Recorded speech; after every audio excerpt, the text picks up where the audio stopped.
පසුගිය දින කීපය තිස්සේ ඇති වුණ අපදා තත්ත්වයේ හේතුවෙන් විශේෂයෙන්ම කුඹුරු ඉඩම් වලට එකතු වී ඇති වැලි හා මැටි හා පස් ප්‍රමාණයන් එසේ තිබීම හේතුවෙන් මේ අවස්ථාවේදී කුඹුරු හිමියන්ට ගොවීන්ට තමන්ගේ වගා කටයුතු කරගෙන යාමට ඉතා බාධාවක් වෙලා තියෙනවා.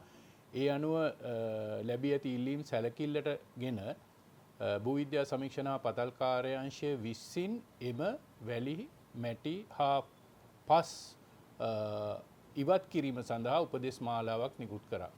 ඒ අනුව තමන්ගේ කුඹුරේ එකතු වෙලා තියෙන වැලි එහෙම නැත්නම් පස් වැනි ද්‍රව්‍ය එම ඉඩම් හිමියන්ට අවසර ලබා දීලා තිනවා. ඒ ඉඩමේ ගොඩ ඉඩමක නම් ගොඩ ඉඩමේ කොටසක එකතු කරලා ගොඩ ගසා ගැනීමටත් කුඹුරු ඉඩමක නම් කුඹුරු ඉඩමෙන් පිටත ආබද ස්ථානයක ගබඩා කිරීමටත් අපි අවසර දීලා තියෙනවා. ඉන් පස්සේ විශේෂයෙන්ම මේක අපි කොටස් දෙකකට සිදු කරනවා අධීක්ෂණයක් යටතේ මහවැලි ප්‍රදේශවල මහවැලි අධිකාරියට අයත් ප්‍රදේශවල තියෙන ඉඩම් වල මේ ඉවත් කරන වැලි හා මැටි පස් ප්‍රමාණයන් මහවැලි අධිකාරිය යටතේ අධීක්ෂණයේ යටතේ තමයි ඉවත් කිරීම සිදුවන්නේ.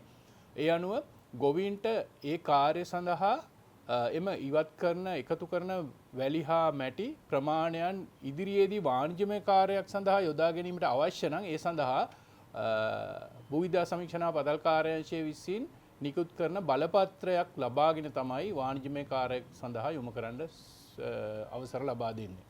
එසේම මහවැලි කලාපවලින් පිටත එසේ ගොඩ ගැසී ඇති වැලි ප්‍රමාණයන් කුඹුරවල තියෙන වැලි ප්‍රමාණය ඉතා ඉක්මනින් ඉවත් කළ යුතුයි. ගොවීන්ගේ වගා කටයුතු සඳහා ඉදිරි කන්නයට බිම් සැකසීම වෙනුවෙන්. ඒ අනුව ගොවි ජන සේවා දෙපාර්තමේන්තුවේ අදාළ නිලධාරීන්ගේ අධීක්ෂණය යටතේ කුඹුරු ඉඩම්වල එකතු වෙලා තියෙන වැලි ප්‍රමාණයන් අදාළ ස්ථානයට ආසන්නම ගොඩ ඉඩමකට එකතු කිරීමට අපි අවසර ලබා දෙනවා. ඉන්පසුව තමයි අපි ඒවා විකිණීමට හා වෙනත් වාණිජමය කාර්යයකට යොදා ගැනීමට අවශ්‍ය නම් ඒ ගොවීන්ට ඒ සඳහා බලපත්‍රයක් යටතේ අවසර ලබා දීමට කටයුතු කරන්න.